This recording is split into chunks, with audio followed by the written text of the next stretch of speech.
va faire place maintenant à notre première invitée. On va parler de la transformation omnicanal d'IKEA. Et j'ai donc le plaisir d'inviter Emma Rocco, qui est directrice stratégie et développement donc chez IKEA.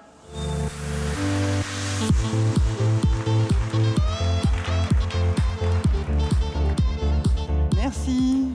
Bonjour à toutes, bonjour à tous. Alors effectivement, je vais vous raconter un petit peu ce qui se passe chez IKEA en France en ce moment. Je vais partir du principe que vous connaissez la marque, l'enseigne, donc on va gagner quelques secondes, je ne vais pas vous présenter officiellement IKEA. En revanche, je vais juste souligner qu'on vient de fêter nos 40 ans de présence en France, donc 40 ans aux côtés des Français. Et à cette occasion, j'ai eu l'occasion de revoir une rétrospective des campagnes marketing et publicitaires de l'époque. Et il y avait un slogan qui revenait souvent, c'était « Ils sont fous, ces Suédois ». Et en fait, ça m'a interrogée parce que, alors pourquoi ils sont fous ces Suédois? Il faut se resituer un petit peu dans ce contexte-là, donc dans les années 80, début 80. Une enseigne d'ameublement qui arrive en France avec des très grands magasins en périphérie, avec un parcours client assez conséquent, puisqu'on a donc un showroom avec la représentation de toutes les pièces de vie de la maison. On a un restaurant, on a une garderie pour les enfants, et puis on a surtout le stock disponible sur place à emporter le jour même. Et pour aller un peu plus loin, le stock était donc des paquets plats que le client doit transporter lui-même et monter lui-même. Donc c'était assez novateur, en tout cas ça a bousculé les habitudes des Français il y a 40 ans. Et donc la question évidemment c'est aujourd'hui, 40 ans plus tard, on en est où par rapport à ce côté novateur? Qu'est-ce qu'on peut faire pour avoir un coup d'avance, pour essayer d'anticiper l'avenir? En fait, ce qui est important, c'est de se dire, on est en plein milieu d'une transformation omnicanale, mais je dirais comme vous tous, donc c'est pas le sujet. On est en train de bouleverser la façon d'interagir avec nos clients, c'est pas non plus ça le sujet. Le sujet, c'est comment on se développe demain, comment on fait un bon business, et en fait, un bon business, c'est un business durable. Donc la question qu'on se pose, c'est comment est-ce qu'on se développe, comment on fait plus avec moins, ou en tout cas mieux, comment on peut se développer en réduisant notre impact sur l'environnement. Alors c'est un sujet qui prendrait sans doute plus que quelques minutes, mais ce que je voudrais aujourd'hui, c'est vous partager 2 exemples de projets qu'on a menés pour essayer de prendre ce sujet sous le bon angle. Et le premier, ça concerne justement les formats de magasins. Je disais tout à l'heure, on a des très grands magasins en périphérie, et on s'est aperçu qu'on devait se rapprocher des consommateurs, là où les gens vivent, là où les gens travaillent, là où les gens socialisent. Donc ça implique de pénétrer les centres-villes, et d'avoir des formats qui puissent s'intégrer à une ville. Et là, tout de suite, on se pose la question, avec 100, 200, 300, 500 mètres carrés, comment est-ce qu'on peut reproduire l'inspiration qu'on a dans nos grands magasins sur une toute petite surface? Et c'est ça la question. Alors, on a ouvert quelques points de vente qui s'appellent des ateliers de conception. On a sur 500 mètres carrés, on peut recevoir des clients pour des conceptions de cuisine, par exemple. L'idée a été de développer une solution, une expérience immersive.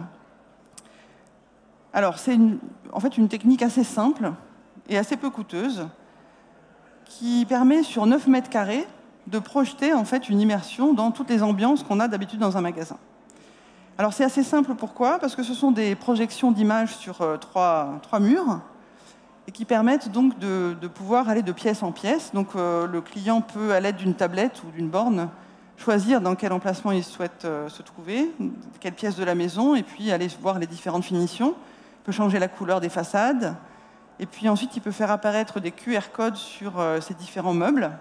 Et grâce à ces QR codes, et donc au téléphone du client, il peut directement avoir toutes les informations liées au produit, et il peut même aussi basculer le produit dans son panier sur l'application. Donc c'est 9 mètres carrés qui permettent, alors évidemment c'est pas le vrai touch and feel qu'on a dans les grandes surfaces, mais néanmoins, c'est une expérience où on est vraiment dans une pièce et on peut avoir beaucoup d'inspiration sur très peu de mètres carrés. Donc pour les curieux, on va avoir cette expérience immersive à Paris. Dans les prochaines semaines, on va ouvrir un atelier de conception sur le boulevard Daumesnil. Donc si vous voulez voir en réalité ce que ça donne, n'hésitez pas.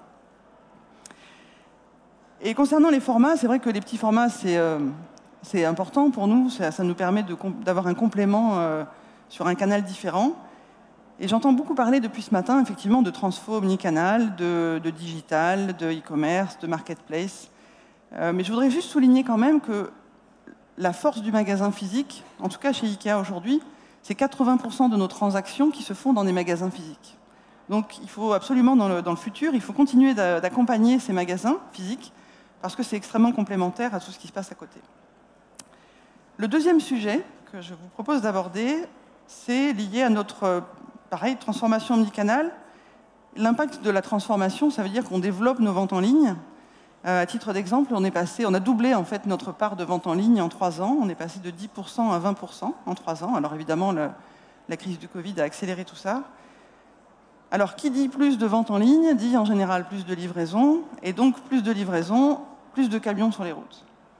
Et ça, dans la perspective d'avoir un meilleur business demain, comment on y fait face? Alors, le plus simple, et c'est ce que sans doute vous faites tous, c'est de basculer sur une flotte électrique en se disant on va livrer nos clients avec des véhicules zéro émission. Ça, ok. Pour aller un petit peu plus loin, on s'est dit comment est-ce qu'on pourrait trouver une autre solution? Comment on pourrait trouver une façon d'utiliser ce qui est à notre disposition? Et en tout cas à Paris, où on a donc à peu près 500 livraisons par jour, on s'est dit, on a regardé en fait la Seine et la possibilité pour nous d'utiliser la Seine pour livrer nos clients. Alors vous allez me dire, la navigation sur la Seine, c'est pas nouveau, c'est pas très novateur. Il y a déjà une enseigne qui livre ses magasins par la Seine, les matériaux de construction aussi, c'est assez fréquent. Mais une enseigne qui livre ses clients, donc en B2C, directement par la Seine, ça c'est novateur. Et donc on a démarré ce schéma fluvial il y a quelques semaines. Alors là aussi, ça a nécessité de trouver la bonne organisation. Et donc le setup opérationnel est relativement simple. En fait, on prépare nos commandes clients dans un dépôt. On a la chance d'avoir un dépôt situé sur le port de Gennevilliers. Donc on prépare les commandes et ce que vous voyez à l'écran, c'est une caisse, un petit conteneur en fait, qui nous permet de préparer la tournée d'un livreur. Donc c'est à peu près 10-12 clients, enfin les colis de 10-12 clients qui sont dans un conteneur. Donc c'est préparé dans le dépôt et au fur et à mesure, donc on charge le bateau à Gennevilliers. Et on va naviguer donc tous les jours, 7 jours sur 7, pour emmener donc toutes ces caisses mobiles en plein cœur de Paris. Donc la navigation se fait en soirée et donc au petit matin, on peut décharger donc ces caisses et on les positionne directement sur un châssis de véhicule électrique pour faire la tournée du livreur donc en dernier kilomètre. Et donc chaque livreur peut faire plusieurs tournées dans la journée. Donc, voilà. Et ça, c'est un flux qui est quotidien. Aujourd'hui, c'est à peu près 35 caisses qui vont circuler de cette façon, mais ça nous permet, nous, d'avoir une montée en puissance et d'accompagner en fait le développement. La conséquence de ce mode de livraison fluviale, c'est de décongestionner les routes, puisque par an, on va libérer 300 000 km, uniquement Ikea et uniquement sur les clients parisiens. Donc 300 000 km de moins sur les routes, c'est une décongestion, c'est un transport plus propre. Et puis pour nos clients, c'est aussi beaucoup plus de fiabilité. Alors c'est bien pour le client, c'est bien pour nous, évidemment, parce qu'en ayant moins de temps passé dans les congestions, on va dire, on arrive à avoir des créneaux de livraison beaucoup plus respectés. Et puis pour nous, c'est plus optimum parce qu'on peut potentiellement avoir plus de livraison sur une journée avec un chauffeur. Donc c'est un schéma qui est assez intéressant et je pense que, enfin en tout cas, j'aimerais que ça puisse donner l'envie à d'autres enseignes de pouvoir le tester. En tout cas, on est à la disposition de tous ceux qui souhaitent en parler plus longuement. Donc voilà, ça c'est 2 exemples pour montrer comment Ikea, en fait, même si on n'est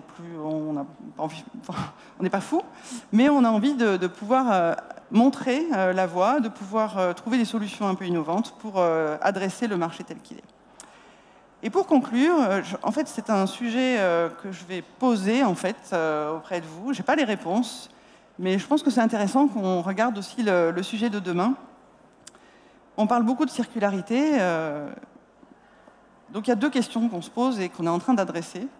La première, c'est, on a vu, d'ailleurs ça a été présenté juste avant, le marché de la seconde vie est en plein essor. C'est plus de 24%, j'ai lu, l'année dernière. Alors comment est-ce que nous, les enseignes, on adresse ce marché-là? Quel est le modèle? Et puis surtout, la question qu'on n'ose pas encore se poser véritablement haut et fort, c'est aussi à partir de quel moment ça va impacter le marché du neuf. Voilà, ça c'est une question intéressante. La seconde question, c'est toujours autour de la circularité. On produit des meubles et on a l'ambition d'avoir des produits qui soient 100% recyclés, enfin à base de produits recyclés ou renouvelables. Et là aussi, tout le monde s'y met et c'est tant mieux. Et arrive un moment où quel va être le niveau de disponibilité des matières premières? Qu'est-ce que ça veut dire pour le marché de demain? Donc ce sont des questions de fond. Encore une fois, je n'ai pas la réponse aujourd'hui, Mais je pense que ce sont des sujets qui seraient intéressants qu'on puisse adresser dans l'avenir et pourquoi pas revenir témoigner de ce qu'on peut faire chez IKEA sur ces sujets-là. Voilà. Je vous remercie de votre attention et je vous souhaite une bonne après-midi. Merci beaucoup, Emma.